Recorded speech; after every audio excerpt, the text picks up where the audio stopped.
Good evening, students. So this is our part 2 of lecture 18.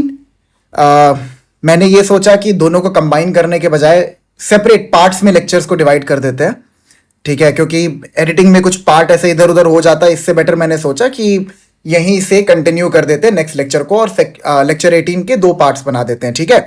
So direct continue करते हैं, कोई further discussion नहीं करते, कुछ रिवीजन नहीं करते, बिकॉज ये कंटिन्यूएशन में है. तो हमने अब तक क्या चीजों को समझ लिया है.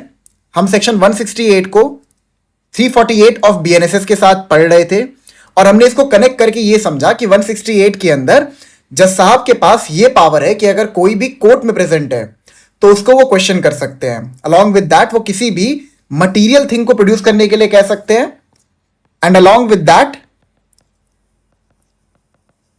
वो किसी डॉक्यूमेंट के प्रोडक्शन का भी ऑर्डर पास कर सकते हैं, ठीक है. लेकिन 168 के अंदर किसी विटनेस को समन करने की पावर हमने जज साहब को नहीं दी है. तो विटनेस को समन करने की जो पावर है वो बीएनएसएस के अंदर एक क्रिमिनल ट्रायल में सेक्शन 348 के अंदर है, ठीक है. अब हमें सीपीसी के प्रोविजंस को पढ़ना था और हमें यह समझना था कि एक सिविल ट्रायल में जज साहब कब अपनी पावर को इस्तेमाल करके किसी विटनेस को कोर्ट में बुला सकते हैं, क्योंकि 168 जो है, जो सेक्शन 168 है, इसकी एप्लीकेशन सिविल और क्रिमिनल दोनों ही ट्रायल के ऊपर है, ठीक है. और जो 348 है वो एक्सक्लूसिवली सिर्फ क्रिमिनल ट्रायल पे अप्लाई होता है. तो सिविल ट्रायल में जज साहब के पास कहां पावर है किसी विटनेस को समन करने की, आइए ये पढ़ते हैं. सबसे पहले हम लोग देखेंगे order 16 rule 14. This is order 16 rule 14 and this is order 18 rule 17. ये हमेशा ध्यान रखिएगा कि जब भी सीपीसी में हम लोग ऑर्डर्स लिखते हैं तो कभी हम उसको नंबर्स के फॉर्मेट में नहीं लिखते, हम हमेशा रोमन नंबर यूज करते हैं. ये सब गलतियां आप लोग कभी भी मेंस के एग्जाम में मत करना. अगर आप ये गलती करोगे तो आपके नंबर्स डिडक्ट कर सकता है जो बंदा पेपर चेक कर रहा है, ठीक है. सो आइए रीड करते हैं एंड इसको कनेक्ट करते हैं सेक्शन 168 ऑफ बीएसए के साथ. So this is order 16 rule 14. Court में of its own accord summon as witnesses strangers to suit. Let's read it. Subject to the provisions of this code as to attendance and appearance and to any law for the time being in force, where the court at any time thinks it necessary to examine any person. Wait, ये क्या हो गया? हाँ, to examine any person, including a party to the suit, and not called as a witness by a party to the suit. The court may, of its own motion, cause such person to be summoned as a witness to give evidence or to produce any document in his possession on a day to be appointed and may examine him as a witness or require him to produce such document. तो order 16 rule 14 क्या कहता है? ये कहता है कि subject to the provisions of this code, मतलब कि आप किसी को समन तो कर सकते हो ऑर्डर 16 रूल 14 के अंदर, लेकिन जो प्रोसीजर आप फॉलो करोगे समनिंग के लिए वो आप जो कोड ऑफ सिविल प्रोसीजर में जो प्रोसीजर आपको बताया गया उसी को फॉलो करोगे. मतलब आप एक ऑर्डर पास करोगे, उसके बाद जिस पार्टी को आप डायरेक्शन दे रहे हो या जिस बंदे को आपको समन करवाना है, ठीक है, उस पार्टी से आप पीएफ करवाओगे, फिर पीएफ करवाने के बाद उसको नोटिस जाएगा. तो ये जो पूरा प्रोसीजर है ये आपको फॉलो करना है समन करने के लिए, ठीक है. Subject to the provisions of this code as to attendance and appearance, समझ में आ गया, and to any law for the time being in force, where the court at any time thinks it necessary to examine any person, including a party to the suit, ठीक है. It could be possible, जैसे मैंने आपको एक चीज बताया था, यहाँ पे including a party to the suit क्यों लिखा है? मतलब ये तो काफी वियर्ड सा नहीं लग रहा है आपको कि पार्टीज के बीच में सूट चल रहा है और जज साहब को हम ये पावर दे रहे हैं कि वो किसी पार्टी को ही कॉल करके उसका एग्जामिनेशन करे. अब भाई पार्टीज के बीच में अगर सूट चल रहा है तो ऑब्वियसली दोनों पार्टीज तो प्रेजेंट ही होंगे ना कोर्ट में, जनरली अगर देखा जाए तो यहां पर हम पार्टी क्यों लिखे? देखिए मैं आपको बताता हूं क्या होता है. मैंने आपको शायद ये चीज पहले बताया है कि एक सिविल सूट में 2 प्रकार के पार्टीज होते हैं. There is proper party and then there is necessary party. It is not essential कि अगर ए वर्सेस बी का सूट चल रहा है तो उसमें सी इन्वॉल्व नहीं हो सकता. सी प्लेंटिफ भी हो सकता है, सी डिफेंडेंट भी हो सकता है, ठीक है. तो सपोज यहां पे जो ये सी पर्सन है इसको पार्टी नहीं बनाया गया, ठीक है, इसको पार्टी नहीं बनाया गया एंड अलॉन्ग विद दैट इसका एग्जामिनेशन भी नहीं हुआ, क्योंकि ये पार्टी नहीं बनाया तो इसका एग्जामिनेशन भी नहीं होगा. तो इस सी पर्सन को who is a necessary party, court के पास ये पावर है कि उसको ऑर्डर 16 रूल 14 के अंदर वो समन कर सकते हैं by following the due procedure, ठीक है. अच्छा, तो नेसेसरी पार्टी हम किसे कहते हैं? नेसेसरी पार्टी हम उसे कहते हैं जिसके बिना एग्जीक्यूशन ना हो सके डिक्री का, ठीक है, without whom the execution of the decree is not possible, ठीक है। एंड प्रॉपर पार्टी हम उसे कहते हैं जिसका उस पर्टिकुलर सूट में कुछ इंटरेस्ट होता है, ठीक है, बट जिसके बिना भी प्रॉपर एडजुडिकेशन मैटर का हो सकता है and even the execution can take place. Is that clear? मतलब in the absence of proper party एक सिविल ट्रायल को कंडक्ट किया जा सकता है, but in the absence of a necessary party एक सिविल ट्रायल को कंडक्ट नहीं किया जा सकता है। बस आप लोग इतना समझ लीजिए, इतना ही आपके लिए इंपॉर्टेंट है, ठीक है। तो सपोज अगर कोई नेसेसरी पार्टी है, उसको इसका पार्ट नहीं बनाया गया है, ठीक है, या फिर देखिए आप जो टर्म यूज हुआ है ना वो पार्टीज यूज हुआ है, तो पार्टीज के अंदर आपके नेसेसरी पार्टी भी आ जाएंगे एंड आपके प्रॉपर पार्टी भी आ जाएंगे, ठीक है। तो अगर मान लो इनको समन नहीं किया गया या फिर इनको पार्टी नहीं बनाया गया, तो कोर्ट के पास ये भी पावर है कि वो किसी पार्टी को समन कर सकते हैं उसके एग्जामिनेशन के लिए, ठीक है। To examine any person including a party to the suit and not called as a witness by a party to the suit, ठीक है, and that particular person has not been called as a witness, मतलब अगर उसको witness की तरह court में बुलाया गया था तो यहां पर जज साहब की पावर के ऊपर हम एक रेस्ट्रिक्शन इंपोज कर देंगे। द कोर्ट में ऑफ इट्स ओन मोशन, मतलब कि suo motu, cause such person to be summoned as a witness to give evidence or to produce any document in his possession on a day to be appointed and may examine him as a witness or require him to produce such document, ठीक है। अब इसको यहां पढ़ते हैं order 18 rule 17 को। Court में recall and examine witness, the court में at any stage of a suit recall any witness who has been examined and may subject to the law of evidence for the time being in force put such questions to him as the court thinks fit। देखिए यहां पे order 16 rule 14 के अंदर जज साहब के पास समन करने की पावर है, ठीक है, लेकिन रिकॉल करने की पावर यहां पर ऑर्डर 18 रूल 17 के अंदर है, ठीक है। ऑर्डर 18 रूल 17 के अंदर किसी विटनेस जिसका एग्जामिनेशन हो चुका है, उसका चीफ हो चुका है, उसका क्रॉस हो चुका है, उसका री एग्जामिनेशन हो चुका है, तो उसको अगर रिकॉल करना है तो वो जज साहब कर सकते हैं ऑर्डर 18 रूल 17 के अंदर सुओ मोटो, ठीक है। अगेन मैं आपको बता रहा हूं यहां पर भी क्या जो प्रोसीजर फॉलो होता है कि जब भी किसी विटनेस को बुलाया जाता है, अगर जज साहब अपने डिस्क्रिप्शन पे बुला रहे हैं तो उसको हम कोर्ट विटनेस बोलेंगे, ठीक है। अगर प्लेंटिफ ने एक एप्लीकेशन फाइल किया तो उसको हम प्लेंटिफ विटनेस बोलेंगे, और अगर ये डिफेंडेंट ने कोई एप्लीकेशन फाइल किया रिगार्डिंग दिस कि किसी को रिकॉल करो या फिर किसी विटनेस को समन करो, तो उसको हम डिफेंडेंट विटनेस बोलेंगे, डीडब्ल्यू। Is that clear? ठीक है, मैं आपको कुछ चीजें ऐसे बता देता हूं। जैसे अगर आप एक्चुअल प्रोसीजर को देखोगे ना कोर्ट में जाके, तो जो एग्जामिनेशन होता है वो एग्जामिनेशन ऐसे ही होता है, लाइक पीडब्ल्यू1 का एग्जामिनेशन हो रहा है, ठीक है, और लाइक डीडब्ल्यू1 ऐसे ही लिखा रहता है। तो अगर आप कभी कोर्ट में जाते हो, आप उसके डॉक्यूमेंट्स को पेरूज करते हो, ऑर्डर वगैरह पेरूज करते हो आप, तो आप कंफ्यूज मत होना, ठीक है, ऐसे होता है ये पूरा, मतलब पीडब्ल्यू1 डीडब्ल्यू1 करके ही होता है। तो अब आप इसे समझ जाना कि या तो प्रोसिक्यूशन विटनेस है या तो प्लेंटिफ विटनेस है। Is that clear? ठीक है, तो ये आपको समझ में आ गया। तो इसको एक बार सम अप करते हैं, then after that we will move towards the case laws.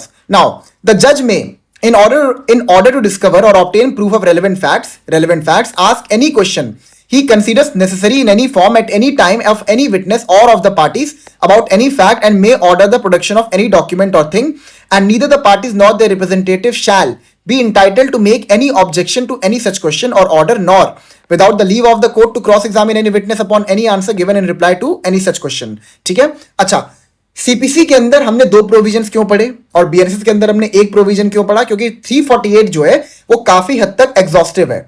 Exhaustive in the context कि वहां पर समन करने के साथ में रिकॉल करने की भी पावर है, ठीक है, लेकिन जब हम कोर्ट ऑफ सिविल प्रोसीजर की तरफ मूव करते हैं तो वहां पर समनिंग के लिए हमने एक अलग प्रोविजन बना दिया है और रिकॉलिंग के लिए हमने एक अलग प्रोविजन बना दिया है। Is that clear?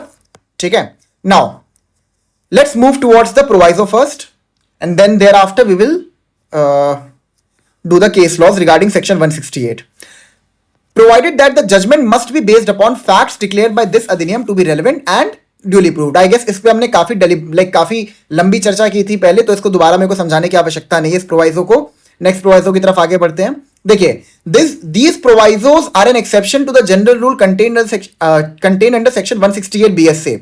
so second proviso क्या बोलता है? provided further that this section shall not authorize any judge to compel any witness to answer any question or to produce any document which such witness would be entitled to refuse to answer or produce under section 127 to 136 both inclusive if the question were asked or the document were called for by the adverse party, nor shall the judge ask any question which it would be improper for any other person to ask under section 151 or 152, nor shall he dispense with primary evidence of any document except in the cases hereinbefore accepted.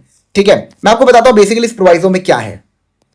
ये proviso ना जो जज साहब की power है 168 के अंदर, उसके ऊपर रेस्ट्रिक्शन इंपोज कर रहा है. तो आइए पढ़ते हैं कि what are the restrictions on the power of जज अंडर सेक्शन 168. एक एक करके इनको कवर करते हैं जो ये प्रोवाइजो है.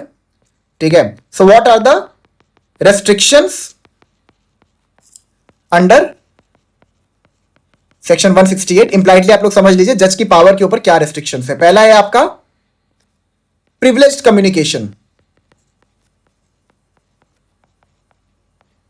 अब देखिए, जब हम बात करते हैं कि जज साहब एनी फॉर्म ऑफ क्वेश्चन पूछ सकते हैं किसी इंसान से, किसी विटनेस से, किसी पार्टी से जो कि उस टाइम पे कोर्ट रूम में प्रेजेंट है, इसका मतलब हम ये समझते हैं कि जज साहब कोई रेलेवेंट फैक्ट के रिगार्डिंग कोई क्वेश्चन कर सकते हैं या फिर इररेलेवेंट फैक्ट के रिगार्डिंग क्वेश्चन कर सकते हैं.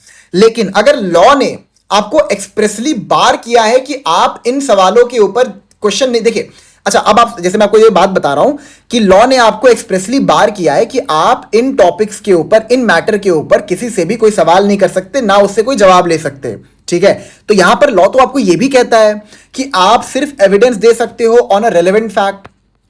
ठीक है, इररेलेवेंट फैक्ट पे एविडेंस देने के लिए क्या बीएससी ने आपको अलाउ किया? क्या वो किसी भी पार्टी को इंपावर करता है कि वो इररेलेवेंट फैक्ट के ऊपर एविडेंस दे सकता है? The answer is no. तो यहां पर तो लॉ अगर आपको इररेलेवेंट फैक्ट के ऊपर एविडेंस देने से मना करता है तो ये भी तो एक इंप्लाइड कहीं ना कहीं प्रोहिबिशन जज के ऊपर भी लगना चाहिए, रेस्ट्रिक्शन जज के ऊपर भी लगना चाहिए.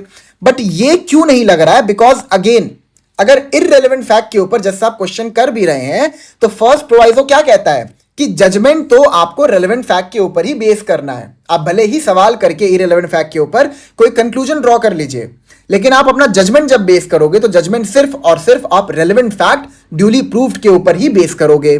ठीक है, तो now these are the restrictions under section 168 and irrelevant fact के ऊपर सवाल करना is not a restriction even though it is expressly provided under BSA. ठीक है, नाउ प्रिविलेज कम्युनिकेशन. क्या होता है प्रिविलेज कम्युनिकेशन? अभी डिटेल में नहीं समझेंगे, हम लोग लूजली इसको समझेंगे. जैसे अटॉर्नी और क्लाइंट के बीच में जो कन्वर्सेशन होती है, ठीक है, अटॉर्नी और क्लाइंट के बीच में जो कन्वर्सेशन होती है ये प्रिविलेज कम्युनिकेशन है. अटॉर्नी से क्लाइंट ने क्या बोला उसके रिगार्डिंग जज साहब कोई भी सवाल नहीं कर सकते. क्लाइंट से अटॉर्नी ने क्या बोला उसके रिगार्डिंग जज साहब कोई सवाल नहीं कर सकते. ठीक है, स्पाउस रिलेशनशिप, जो पति पत्नी का रिश्ता होता है, ठीक है, इनके रिश्ते में क्या बातें हुई हैं इस रिगार्डिंग भी जज साहब कोई सवाल नहीं कर सकते. ये आपको सेक्शन 127 से लेके 136 बीएसए के अंदर मिल जाएगा. नेक्स्ट, हां, the court can not allow secondary evidence if otherwise not allowed. क्या मतलब हुआ इसका? जज साहब ये नहीं कह सकते कि आप सेकेंडरी एविडेंस प्रोड्यूस करो. ठीक है, सेकेंडरी एविडेंस में हम सिर्फ तभी एंटर करते हैं जब आपके पास प्राइमरी एविडेंस अवेलेबल नहीं होता, यानी प्राइमरी डॉक्यूमेंट जब आपके पास अवेलेबल नहीं होता है, सिर्फ तभी आप सेकेंडरी एविडेंस के ऊपर रिलाय कर सकते हो. तो जज साहब यहां पर जो एक्सप्रेस प्रोहिबिशन है लॉ का कि प्राइमरी एविडेंस अगर नहीं है तभी आप सेकेंडरी एविडेंस की तरफ आगे बढ़ोगे, ये जो एक्सप्रेस प्रोहिबिशन है इसको भी जज साहब वॉयलेट नहीं कर सकते, उनको इससे कंप्लाई करना पड़ेगा. ठीक है, तो वो सेकेंडरी एविडेंस के लिए नहीं बोल सकते अनटिल एंड अनलेस अगर प्राइमरी एविडेंस अवेलेबल ना हो तो. ठीक है, थर्ड, मतलब वो ये नहीं कह सकते कि प्रोडक्शन ऑफ डॉक्यूमेंट की पावर है मेरे पास तो तुम उस डॉक्यूमेंट का सेकेंडरी एविडेंस लेके आओ, मतलब उसकी फोटोकॉपी लेके आ जाओ या फिर उसका कोई हैंड रिटन नोट बना के ले आओ, ये सब अलाउड नहीं है.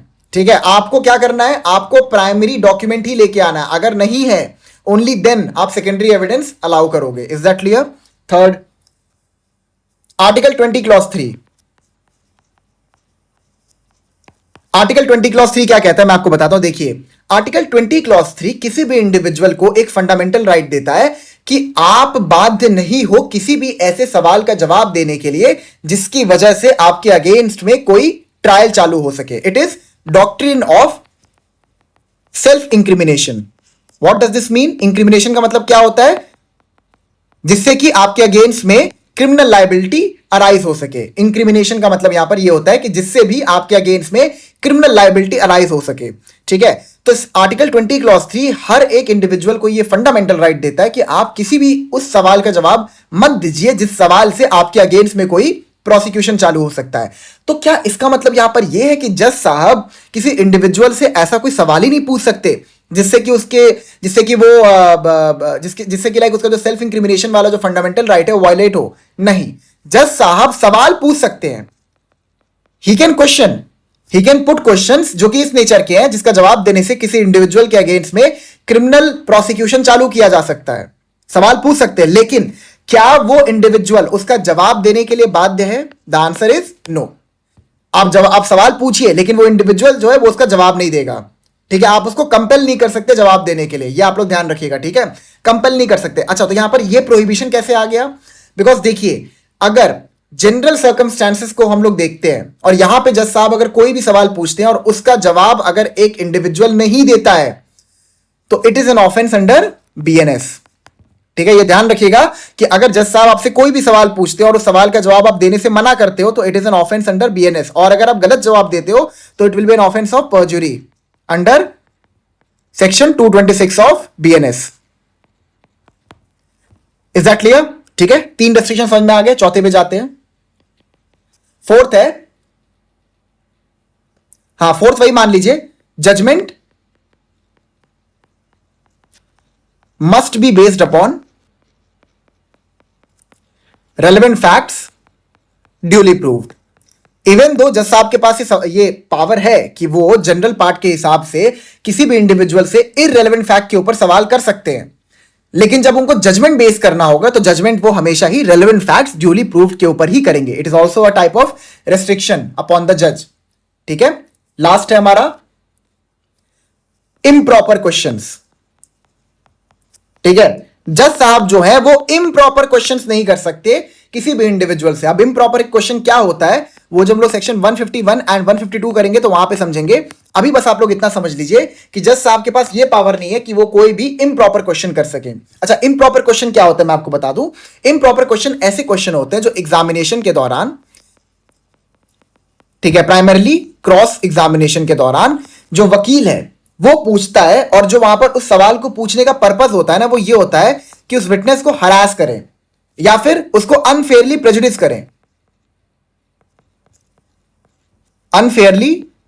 करें, या फिर उसके कैरेक्टर को डैमेज करें। ठीक है, विदाउट एनी लीगल जस्टिफिकेशन।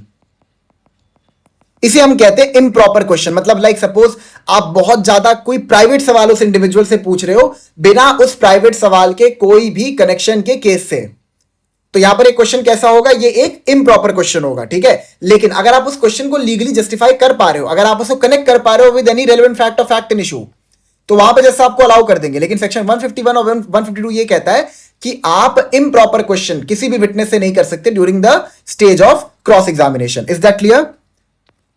ठीक है, तो आई होप आपको समझ में आ गया होगा। एक बार इसके प्रोवाइजो को दोबारा पढ़ लेते हैं and then we will conclude our discussion upon 168 and then we will move towards the case laws. ठीक है, यहां तक छोड़ देते हैं।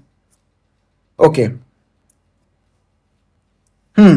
तो क्या कहता है 168? ये कहता है इसका प्रोवाइजो थर्ड, हाँ, provided further that this section shall not authorize any judge to compel any witness to answer any question or to produce any document which such witness would be entitled to refuse to answer or produce under section 127 to 136। यहां पर आपका privileged communication cover हो गया, both inclusive। If the question were asked or the document were called for by the adverse party, nor shall the judge ask any question which it would be improper for any other person to ask under section 151 or 152, nor shall he dispense with primary evidence of any document except in the cases hereinbefore accepted। तो जो भी restrictions मैंने आपको पांचों restriction नीचे पढ़ाए अभी, वो सारे के सारे आपको impliedly इस प्रोवाइजो के अंदर कवर्ड मिलेंगे।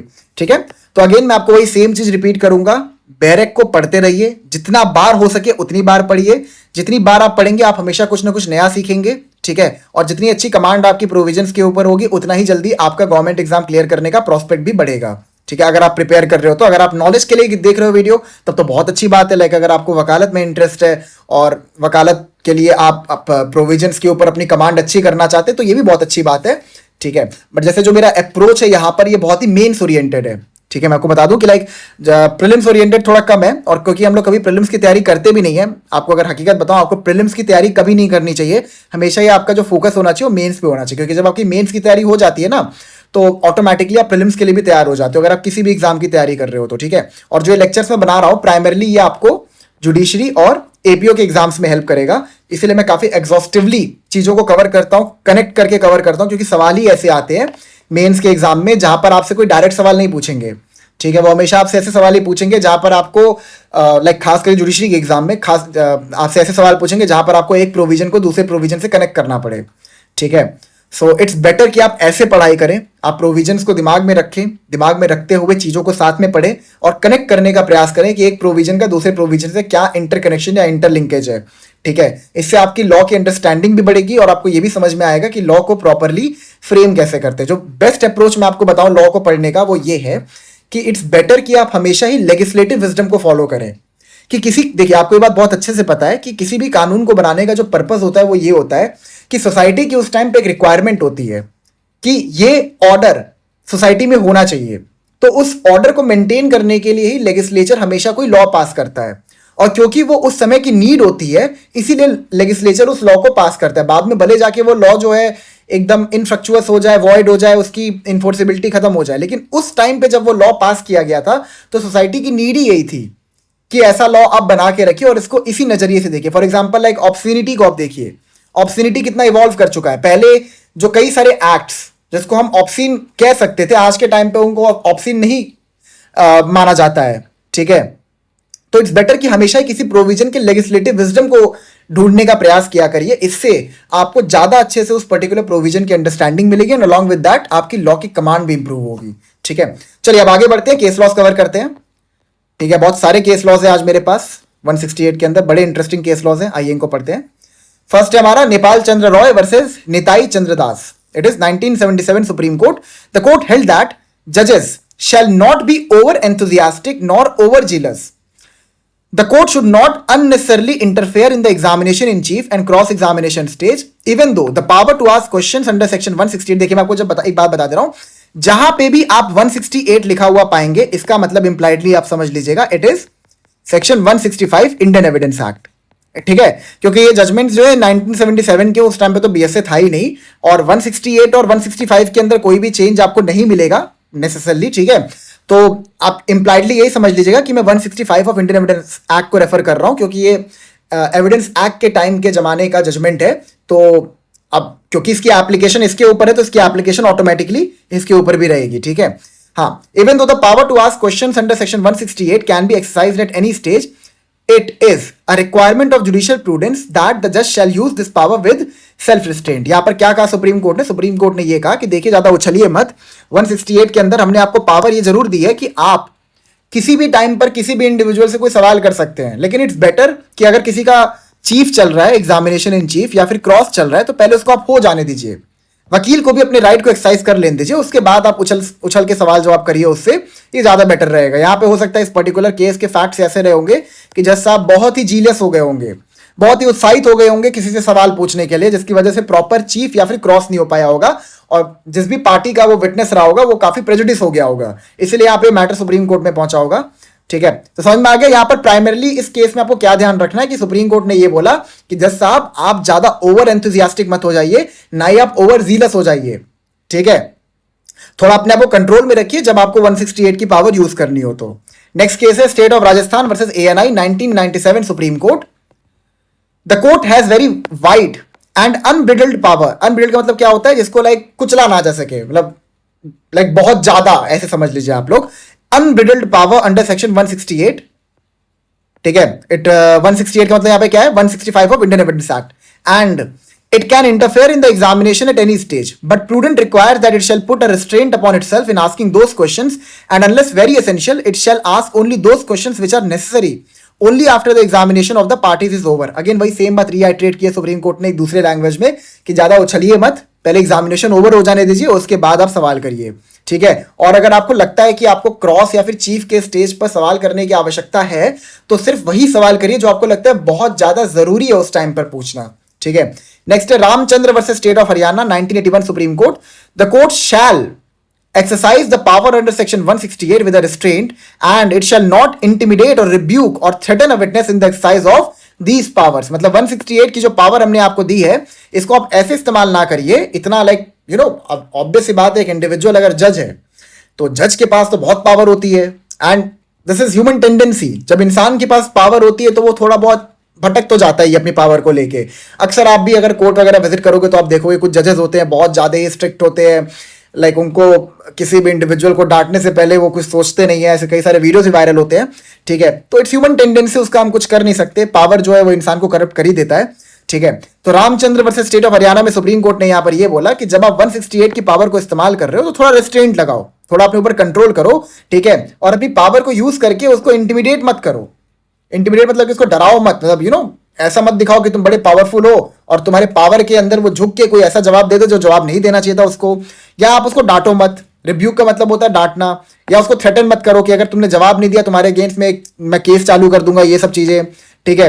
In the exercise of these powers, अगर यहाँ पे जज साहब ऐसा कोई भी काम करते हैं तो वहां पर जो जज साहब का कंडक्ट है it will be questioned before the higher court, ठीक है। एंड अलॉन्ग विद दैट उस एग्जामिनेशन से जो भी एविडेंस एलिसिट किया गया होगा उस एविडेंस की एविडेंशियल वैल्यू भी साथ में खत्म हो जाएगी, अगर पार्टी ये चीज प्रूव कर देते हैं कि जज साहब का कंडक्ट ऐसा था कि वो किसी विटनेस को इंटिमिडेट किए, रिब्यूक किए या फिर थ्रेटन किए, तो ठीक है। नेक्स्ट हमारा Ritesh Tiwari versus state of Uttar Pradesh 2010 Supreme court.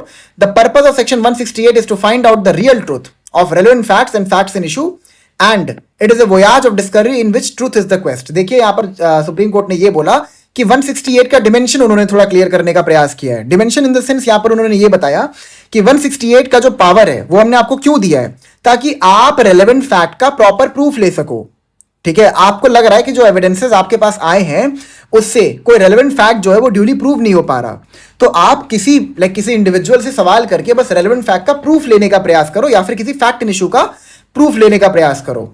साथ में सुप्रीम कोर्ट ने यह भी कहा it is a voyage of discovery in which truth is the quest, मतलब आपका पर्पस है कि सच्चाई को बाहर निकालो, सच्चाई को बाहर निकालने के लिए खाली सवाल करो, ये नहीं कि आपको किसी विटनेस का मुंह देख के बहुत चिड़न हो रहा है तो उसको परेशान करने के लिए आप उसे सवाल पूछ रहे हो, ठीक है। Next Zahira Habibullah Sheikh versus state of Gujarat 2004 Supreme Court. इस केस को हम लोग दोबारा पढ़ेंगे जब हम लोग अभी 348 के डिस्कशन को आगे करेंगे, तो ठीक है। मैं आपको वैसे बताया हूं ये केस क्या है। ये केस बेसिकली गुजरात राइट से रिलेटेड है,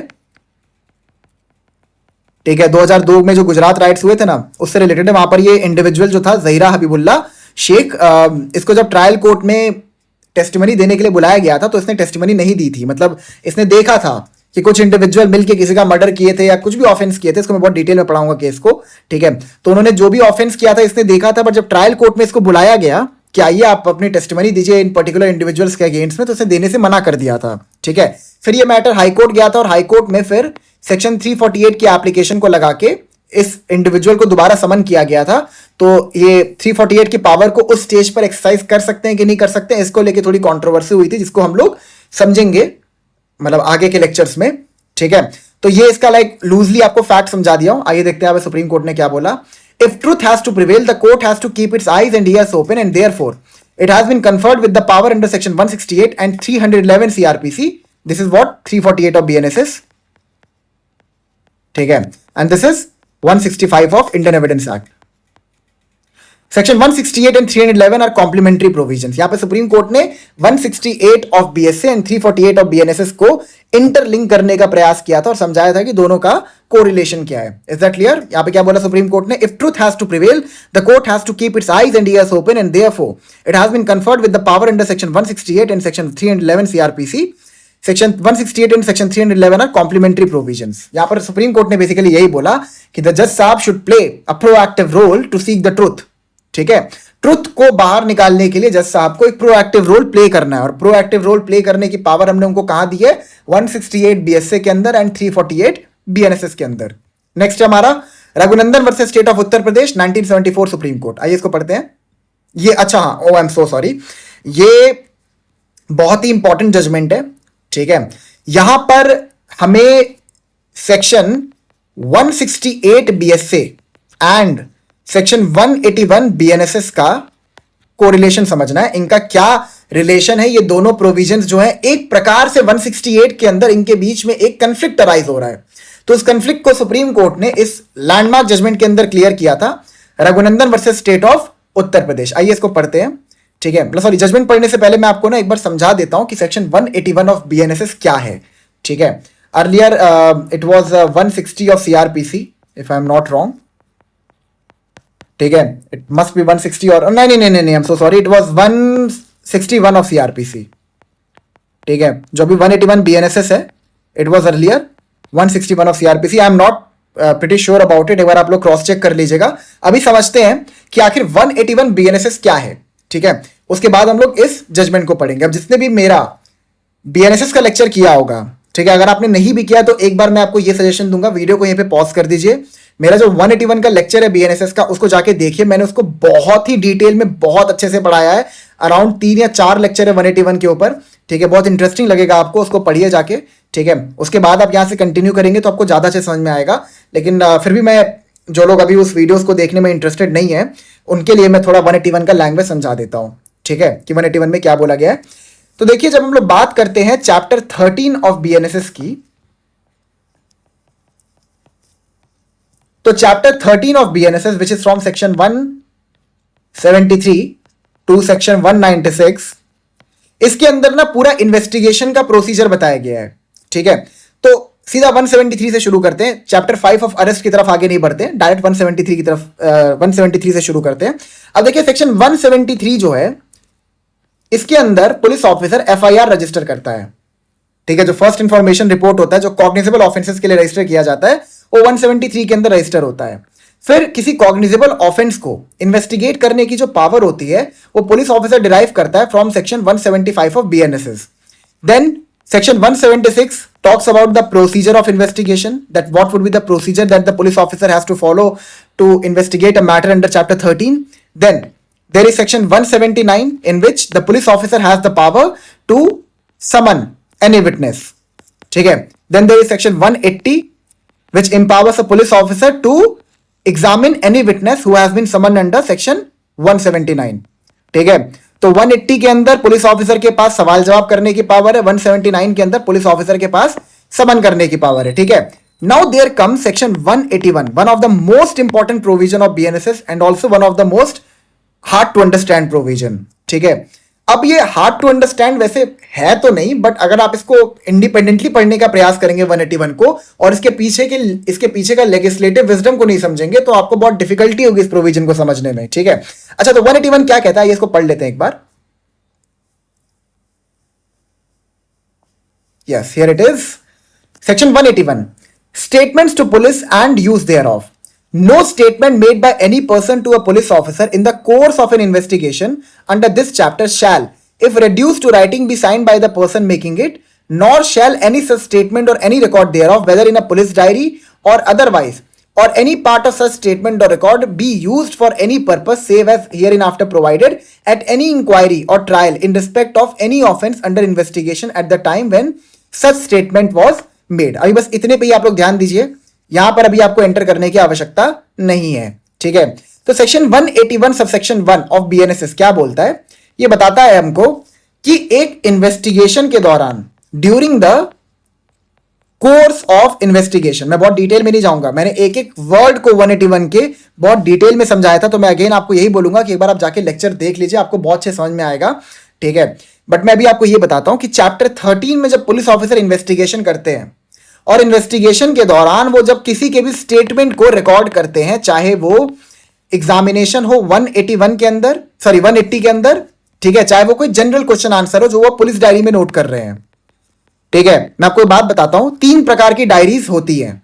एक होती है केस डायरी, एक होती है, आई एम सो सॉरी, एक होती है पुलिस डायरी, अरे यार मैं क्या कर रहा हूं, हाँ, और एक होता है डेली डायरी, ठीक है। जनरली ये 3 प्रकार की डायरीज पुलिस ऑफिसर एक पुलिस स्टेशन में मेंटेन करते हैं। केस डायरी क्या होता है, केस डायरी होता है जो हर केस की अपनी एक इंडिपेंडेंट डायरी होती है, जिसमें उस केस के रिगार्डिंग सारे इंपॉर्टेंट एस्पेक्ट्स को लिखा जाता है, ठीक है। केस डायरी जो है, सीडीज को हम लोग कहते हैं, कोर्ट में भी like in short CD use करते हैं जो टर्म होता है, ठीक है। तो जो ये केस डायरी होता है ना, ये सिर्फ और सिर्फ प्रिपेयर किया जाता है पुलिस ऑफिसर के द्वारा टू एड इन इन्वेस्टिगेशन, ठीक है, और to check whether the investigation is going in the proper direction और नॉट। इसका सिर्फ यही पर्पस होता है और कोई पर्पस नहीं होता, इसकी कोई एविडेंशियल वैल्यू नहीं होती। अलॉन्ग विद दैट, जो 180 के अंदर जो एग्जामिनेशन होता है और जो विटनेसेस की स्टेटमेंट होती है वो भी केस डायरी के अंदर ही नोट की जाती है, ठीक है। Then there is police diary, ठीक है। पुलिस डायरी जो है ये section 44 of, just give me a second, हाँ, पुलिस डायरी का जो प्रोविजन है वो है सेक्शन 44 ऑफ पुलिस एक्ट 1861, ठीक है। यहां पर बेसिकली क्या है, ये एक कॉलोनियल लॉ है, पुलिस एक्ट 1861। ये बताता है कि पुलिस डायरी जो है उसके अंदर आप अपने लाइक जो एक इंडिविजुअल पुलिस ऑफिसर होता है वो अपने डेली कंडक्ट को नोट डाउन करेगा कि वो कहां गया, कैसे गया, ये सब चीजें, ये सब उसको पुलिस डायरी के अंदर नोट करना होता है, ठीक है। Okay, and then there is daily diary. Daily diary जो होता है ना वो पुलिस स्टेशन के अंदर मेंटेन की जाती है। और इसमें क्या होता है, इसमें ऐसा होता है कि एक पुलिस स्टेशन में क्या क्या इवेंट्स हुए हैं, इसमें वो सारे के सारे चीजें नोट डाउन किए जाते हैं डेली डायरी के अंदर, ठीक है। तो केस डायरी क्या होता है, जो केस टू केस एक आप डायरी मेंटेन करते हो, जो बनाते हो। पुलिस डायरी क्या होता है, जो हर एक पुलिस ऑफिसर अपने पास रखता है, ठीक है। इसको लाइक रखने की जो पावर है उनके पास वो सेक्शन 44 ऑफ पुलिस एक्ट 1861 के थ्रू वो लोग डिराइव करते हैं। And then there is daily diary, जहां पर वो हर एक चीज नोट डाउन करते हैं कि पुलिस स्टेशन में क्या क्या चीजें हो रही है, ठीक है। तो जो रेलेवेंट पार्ट है हमारे पास वो है केस डायरी, अभी लाइक जो हम लोग 181 में हम लोग को समझना है उसके लिए, ठीक है। अब मेरी बात सुनिए, बात यहां पर ये है कि 180 का जो एग्जामिनेशन होता है उसको केस डायरी में नोट डाउन करते हैं। अब मेरी बात ध्यान समझिएगा कि 180 का जो एग्जामिनेशन होता है उसका जो पर्पस होता है, उसका पर्पस सिर्फ इतना होता है कि इन्वेस्टिगेशन में एड मिल जाए, मतलब कि जो भी बंदा आके कोई बयान दे रहा है ना, उससे इन्वेस्टिगेशन जो है वो प्रॉपर डायरेक्शन में मूव करे, उसकी बातों को सुन के वो प्रॉपर एविडेंसेस को कलेक्ट करने का प्रयास करे पुलिस ऑफिसर। यही उनका प्रयास होता है 180 के एग्जामिनेशन के थ्रू, ठीक है। अब जितने भी इंडिविजुअल्स का स्टेटमेंट 180 के अंदर रिकॉर्ड किया जाता है, इन स्टेटमेंट्स की ट्रायल के दौरान कोई भी एविडेंशियरी वैल्यू नहीं होती है। ध्यान से मेरी बात को समझिएगा। सेक्शन 181 क्या बोलता है, ये बोलता है कि जब इन द कोर्स ऑफ इन्वेस्टिगेशन आप जब भी कोई भी स्टेटमेंट रिकॉर्ड कर रहे हो, चाहे वो केस डायरी में हो यानी कि वो 180 की स्टेटमेंट हो, चाहे वो पुलिस डायरी के अंदर हो, ठीक है, जो कि सेक्शन 44 ऑफ पुलिस एक्ट के अंदर है, ठीक है, इन स्टेटमेंट्स की कोई भी एविडेंशियरी वैल्यू नहीं है। And along with that, in statements को ट्रायल के दौरान कोई भी यूज नहीं कर सकता। समझ में आया आपको? कोई भी इनको यूज नहीं कर सकता। अभी आप प्रोवाइजो में एंटर मत करिए, अगर आपने मेरे लेक्चर को पहले देखा है तो। अभी बस मैं उनको समझा रहा हूं ये चीज जो 181 को नहीं जानते। अब इसके पीछे का लेजिस्लेटिव विजडम क्या है मैं आपको बता दूं। देखिए, जो इन्वेस्टिगेशन होता है, इन्वेस्टिगेशन कौन करता है? स्टेट करता है। पुलिस मशीनरी किसका पार्ट है? स्टेट का पार्ट है। ट्रायल के दौरान प्रोसिक्यूशन कौन करता है? स्टेट करता है। तो भैया एक बात बताइए, अगर इन्वेस्टिगेशन भी आप कर रहे हो, प्रोसिक्यूशन भी आप कर रहे हो, तो यहां पर ये रूल ऑफ नेचुरल जस्टिस के अगेंस्ट में नहीं चला जाएगा अगर हम इन्वेस्टिगेशन के दौरान जो स्टेटमेंट आपने रिकॉर्ड किया उनको एविडेंशियरी वैल्यू दे दे तो? समझ में आया? इसीलिए इन्वेस्टिगेशन के दौरान अगर आप कोई भी स्टेटमेंट रिकॉर्ड करते हो during the course of investigation, तो उस स्टेटमेंट की कोई भी एविडेंशियरी वैल्यू नहीं होती है। लूजली आप यही समझ लीजिए 181 के अंदर। एंड अलॉन्ग विद दैट 181 ये भी कहता है कि उन स्टेटमेंट्स को ट्रायल के दौरान यूज नहीं किया जा सकता। अब इसको दोबारा पढ़िए 181 को।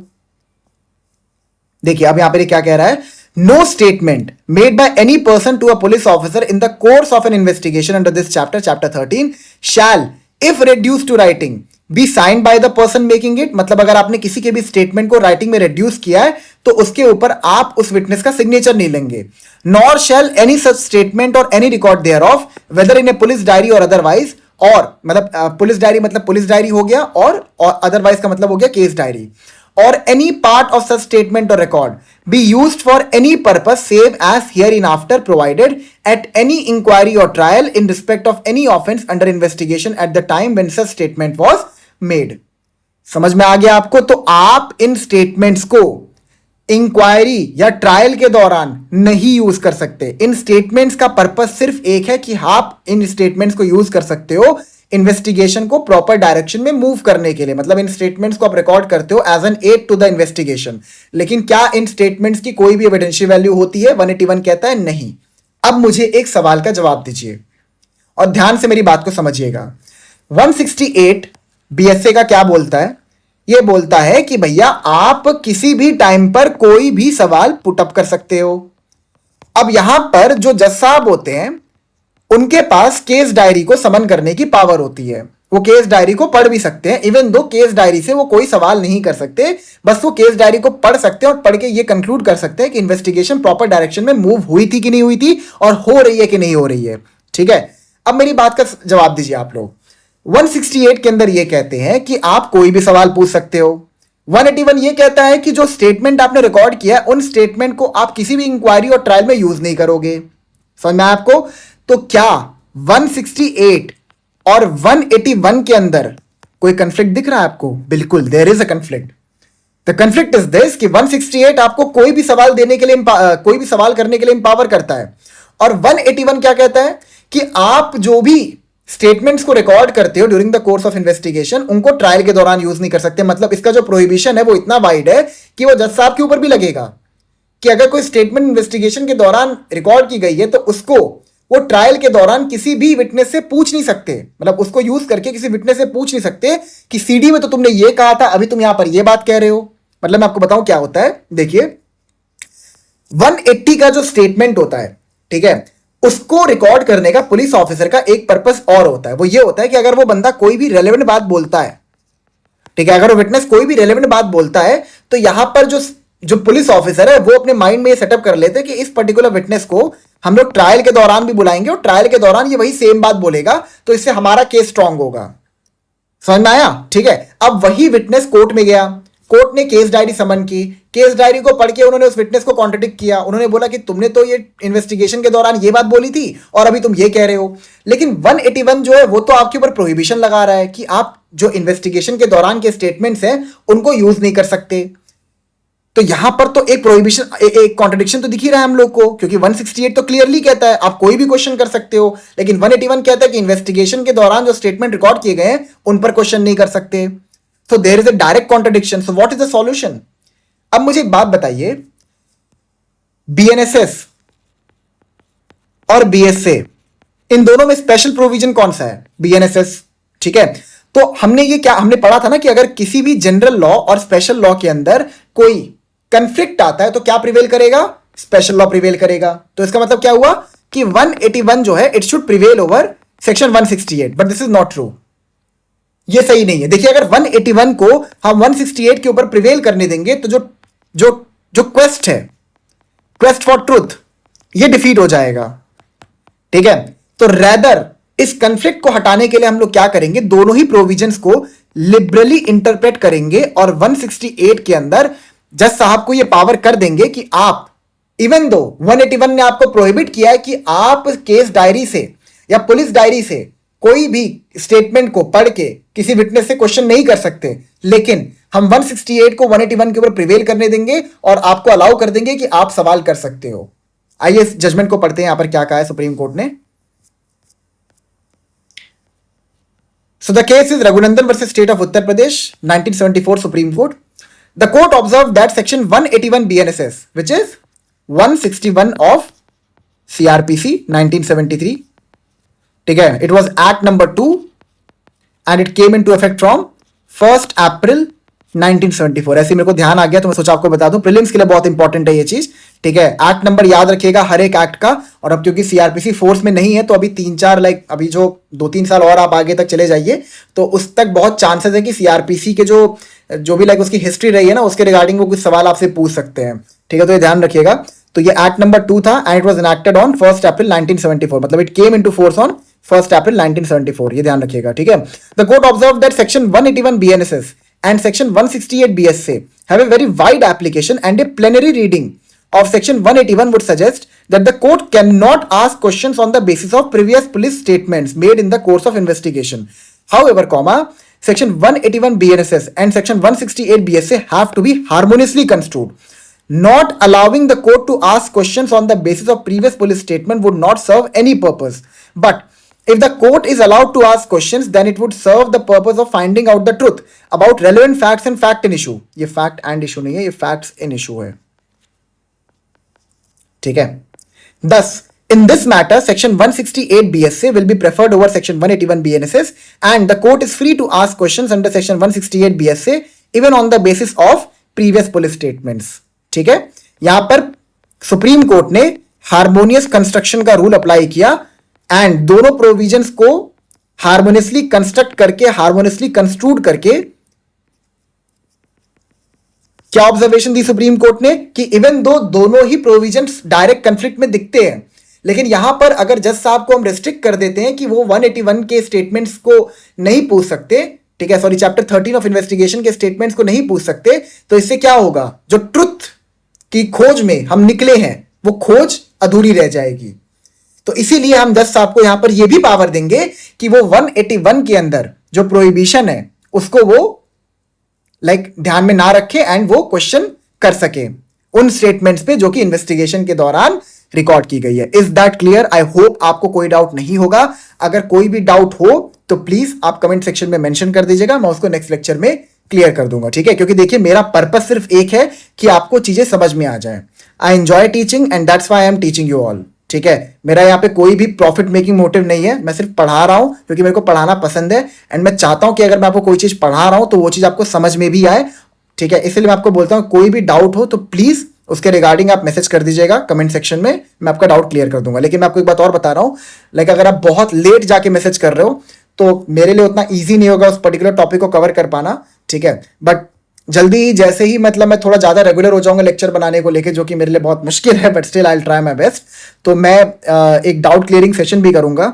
ठीक है, जिससे कि आपको बहुत हेल्प मिल सके, जो भी डाउट्स आपको आते हैं वो डाउट्स मैं एड्रेस कर पाऊँ आपके.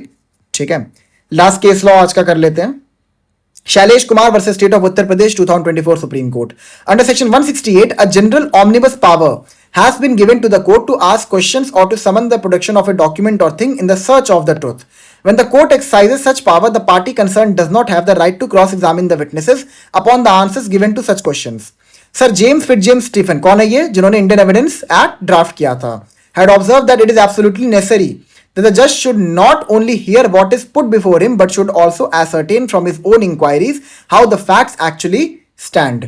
ठीक है, ये तो ऐसे मैंने केस के बाहर लिखा है, ये आपका केस का पार्ट है. यहाँ पे वही चीज जो प्रोविजन के अंदर लिखा है ना उसको सुप्रीम कोर्ट ने बोल दिया.